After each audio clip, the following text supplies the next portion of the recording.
Blog Talk Radio. Thank you for tuning in to First Wednesdays, Conversations with Billy Ann and Gina on Blog Talk Radio. I'm Billy Avery, health activist and founder of the Black Women's Health Imperative. And as always, it's a pleasure to co-host with Gina Lifcott, public health activist, therapist, and breast cancer survivor. Today our program is the first of a two-part discussion on the sexual abuse of children.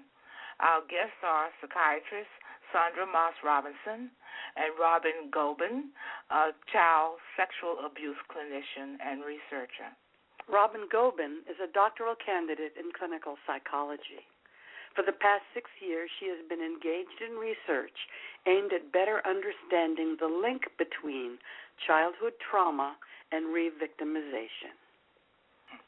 So, Robyn, about how many children are victims of sexual abuse every year? Well, most recent statistics that we have show that 2009, around 700,000 children were abused. And we have to keep in mind that that's only the statistics that are reported.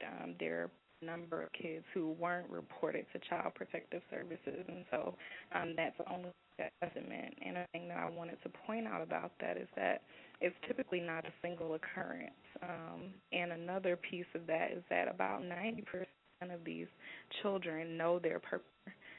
So the myths about stranger danger are not as important as us paying attention to who might be predators that are known to our children. Yeah, they're right in their lives every single day, all the time, or at least frequently, very frequently. So can you tell us one more time what is the estimate? How many, did you say 700,000 children a year?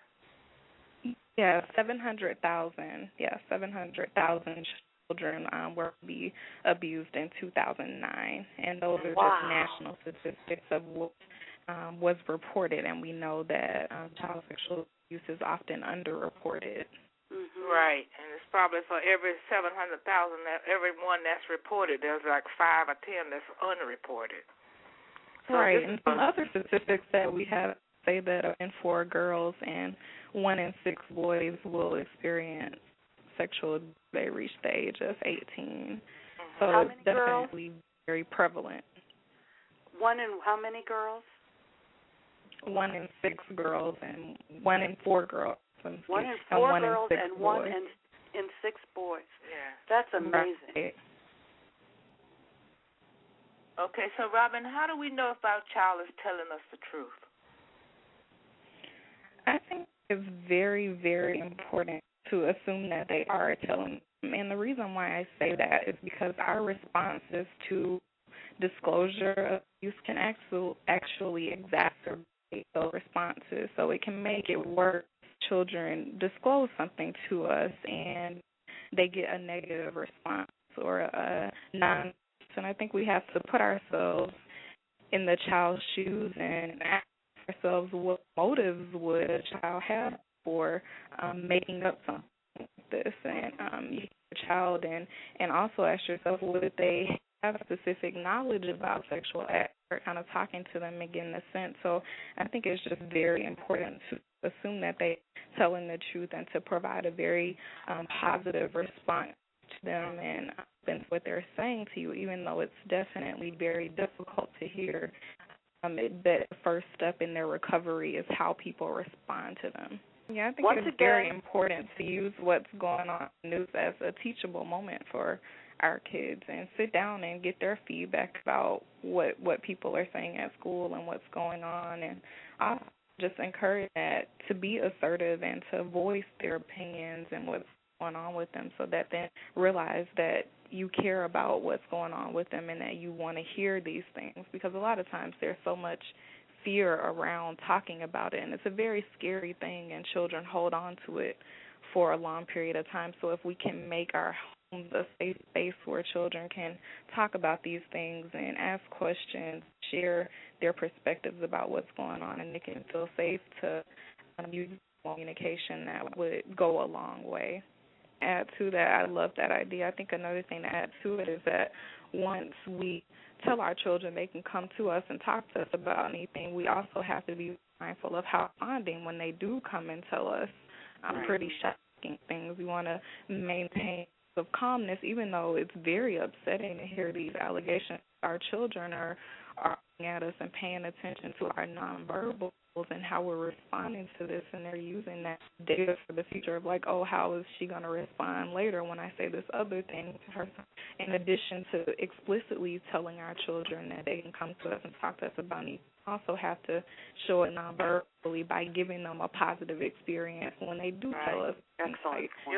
And I know there's a absolute, overwhelming number of books out there, and Robyn may be a better resource for those that are for the public to be able to learn from. And I'd like let me defer to her for a moment on that.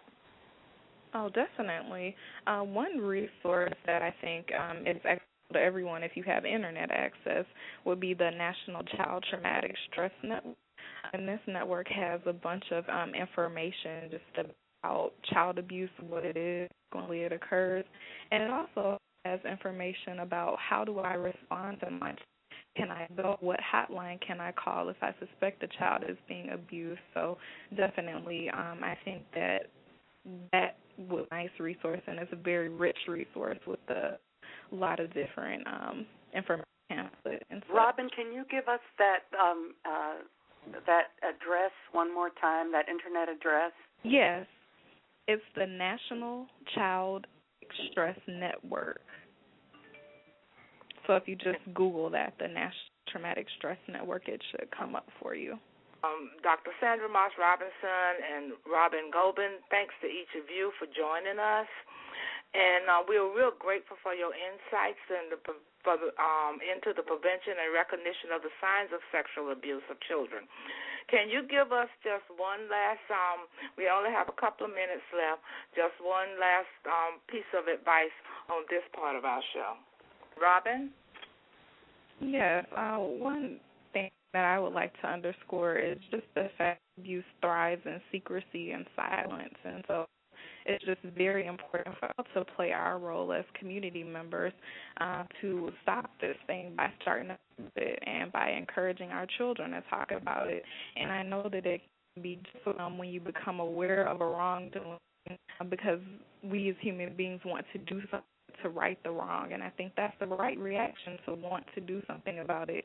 But follow your heart and actually do something about it, whether it's just talking about it or whether it's participating in some type of advocacy so that we can really start to help our children and prevent this from affecting a lot of more children.